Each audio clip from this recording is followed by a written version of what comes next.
Hello everyone, আসসালামু আলাইকুম। সবাই কেমন আছেন? আশা করি সবাই ভালো আছেন। তো আমাদের আজকের ব্লগটা হবে একটা ঈদের ব্লগ, ঠিক আছে? তো আমি সবার কাছে মন থেকে দুঃখিত, সরি, কারণ আমি এই ব্লগটা আপলোড দিতে অনেক সময় লাগাই দিয়েছি।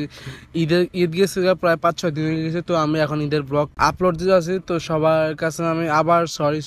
তো চলেন তাহলে আমাদের ব্লগটা আজকে শুরু করি। তো দেখেন, এগুলো আমার বাইক না, আমার বডি থেকে বলতেছে আমার কাছে অনেক শক্তি মামা। তো আমরা একবারে রেডি হয়ে বেরিয়েছি।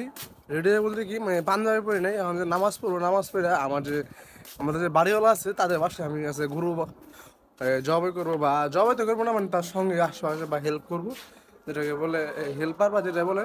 তো এখানে আমি আর মানে পাঞ্জাবি পড়ি না, ওই জায়গায় না যাইতে দেরি হয়ে যাবো। নামাজ পড়ার সঙ্গে সঙ্গে আমরা ডাইরেক্ট ওই জায়গায় যাবো। আজকে কি করি না করি ঈদের দিন সব দিতে পারবেন। আর সবাইকে আসসালামু আলাইকুম এভরিওয়ান, সবাই কেমন আছেন? আশা করি সবাই ভালো আছে। তো আজকে হলো ঈদের একটা ভিডিও, ঠিক আছে?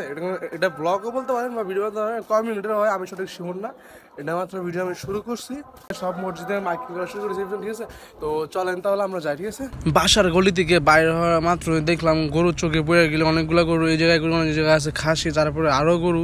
তো এখন আমাদের সামনে যে একটা গরু, যে এই বাসাটায় ওনারা 10টা গরু আনছে কুরবানি দেওয়ার জন্য, ঠিক আছে? গরু দেখার পরে আমরা চলে আসি সরাসরি মসজিদে আসি, দেখি সবাই দাঁড়ায় গেছে। তো আমিও সাথে দাঁড়াইলাম, নামাজ পড়লাম। নামাজ পড়া শেষে 3 তালা মসজিদে নামাজ পড়লে একটা সমস্যা হয়, মানে নিচে নামাজ শেষ হয় নাই, তো কারেন্ট চলে গেছিল, আমাদের নামাজ পড়া শেষ, আমরা নেমে গেছি। 10 টাকা রাখেন, 10 টাকা রাখেন, 30 টাকা দেন আমার, আপনি 10 টাকা দিবেন।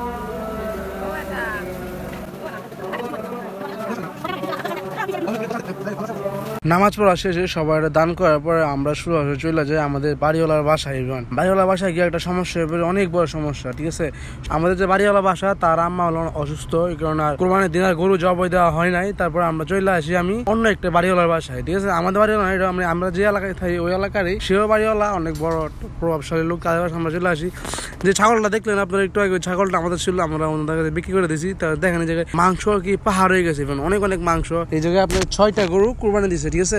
আমি ওই জায়গায় ছিলাম, অনেক মজা করছি ঈদের দিন। তারপরে আমরা অনেকক্ষণ সবাই মিলে কাজ করার পরে অনেক মানুষের পা ব্যথা হয়ে সবাই উঠে দাঁড়াতেছে, বাইরে যেতেছে, চা পানি খাইতে আছে। তারপরে দেখলাম কে মাংস কাটতেছে, বা আমি মানে প্রতি বছর একবার কাটি। আর এই জায়গায় দেখেন একটা গরু এখনো আছে। তো আমাদের 2টা গরু কমপ্লিট হয়ে গেছে ফালানো, মানে অল কমপ্লিট কাটা। তারপরে যে মাংস রান্না করেছে আমাদের জন্য, যারা কাজ করার জন্য, আর যারা বাজারে তারা খাবে। তো ওই জায়গায় দেখেন মাংস কত লোভ নিলে। তারপরে আমি গেলাম খিচুড়ি নিতে, খিচুড়ি নেওয়ার পরে আমি আইসে গেলাম মাংস নিতে। মাংস নেওয়ার বিষয়ে একটা মানে আমার প্লেটে একটা পড়ছে, নলি পড়ছে। হ্যাঁ, এই জায়গায় কেউ প্লেটে নলি পড়ে না, একমাত্র আমার প্লেটে নলি পড়ছে। ওইখানে সবাই আমরা বলে কি নাইম কেমন করে পাইছো ভাই, খাইতেছেন? কেমন লাগে খাইতেছেন? অস্থির, কেমন লাগে? ভালো লাগে। কুরবানি গোশত ভালো লাগে না?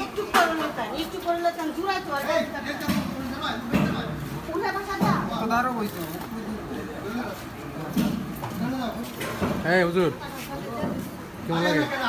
মজা নাই, কি মজা না না খিদা খরা গেছে গা।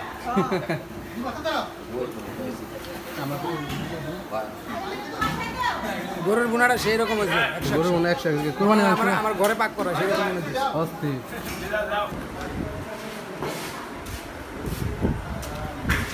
খাওয়া দাওয়া শেষ, সোনার বাংলাদেশ। খাওয়া দাওয়ার পর একটু রেস্ট করতে চলে আসলাম আমরা বাসার বাইরে, মানে আমরা যে বাসায় গরু বানাই তার বাসার বাইরে চলে আসলাম। একটু একটা গাছের নিচে আমরা বসে আসি, অনেক শান্তিকে, অনেক ভালো আছে। এই জায়গায় আছে মালিক, আমার ফ্রেন্ড একটা, তারা মানে শেষে 6টা গরু শেষ হওয়ার পরে একটা খাসি বানাতে আছে। আর এই জায়গায় দেখেন রক্ত দিয়ে বাইরে অবস্থা পুরোটা খারাপ হয়ে গেছে। আর এই যে দেখেন মানুষ আছে, গরিব মানুষ।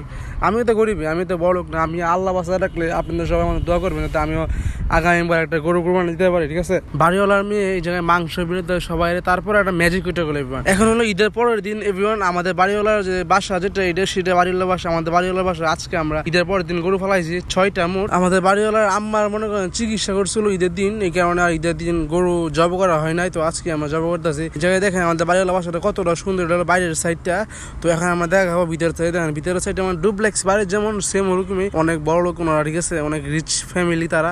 গাছে এখন আম আছে, আমের সিজন শেষ। তারপরে যে রান্না করা হইতেছে, গরু টরু সব জব করা শেষের পরে রান্না পাক করে দিতেছে। তো রান্না দেখেন কত লোভনীয় লাগতেছে। যে বাবুচি উস্তাদ আছে, জালাল বাবুর গাইলি বলে আর কিছু লাগবে না।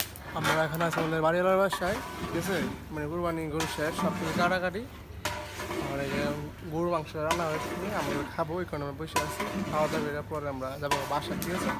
ওই যে রান্না করতেছে উস্তাদে। অনেক সুন্দর রান্না করতেছে। এক ডেক রান্না প্রায় শেষের কাছাকাছি, তো আমরা এসে গেছি আরেকটা ডেকের পাশে। আরেকটা ডেকে মানে রান্না করার জন্য কি কি লাগে না লাগে সবকিছু একবার দিতেছে। এই যে অনেক কিছু দিতেছে। তারপরে আমরা মাংস নিলাম খাওয়ার জন্য। মাংসটা ভাই এত গরম, ঠিক আছে, মানে মুখে যে দিব, মুখে দেওয়ার মতো তারা না পরে অনেক কষ্ট করে মুখে দিয়ে একটু একটু করে খাইতে আসছি। মানে একটা মাংসই 5-6টা বাইট দিয়ে খাইতে আসছি। অনেক মজা লাগতেছে মাংসটা। কোরবানি ঈদের মাংস প্রথম খাইলাম, প্রথম বলতে এই ঈদের মাংস প্রথম মুখে দিলাম। তারপরে ডেকের থেকে ক্লিয়ার করতে দেখেন কত মানে লোভনীয় লাগতেছে। এই যে আমাদের ভাই রাঁধছে, ভাই খাইতেছে, খায়া করবো কেমন লাগে না লাগে, ঠিক আছে। ভালো লাগে ভালো লাগে না এমনি তো গেলাম সে মজা হয়েছে, আমি খাইলাম যে এটা অনেক কম খাইতেছি, আমি ভালো হয়েছে। আমি কি বয়সে ঠিক আছে। আচ্ছা উস্তাদ, যে রান্ধে হ্যাঁ বলে খাইতে পারে না বলে এটা মাংস করবো না। আমি তো এটাই আমার মাংসের মনে হইতে শুনতে শুনতে কি মনে লাগে জিজ্ঞাসা সরাসরি। মাংস খাইছে অনেক মজা করে। তো আমাদের এই ভিডিওটা যা যা ভালো লাগছে তার সময় লাইক কমেন্ট শেয়ার দিয়ে আমাদের পাশে থাকবেন। Thank you so much.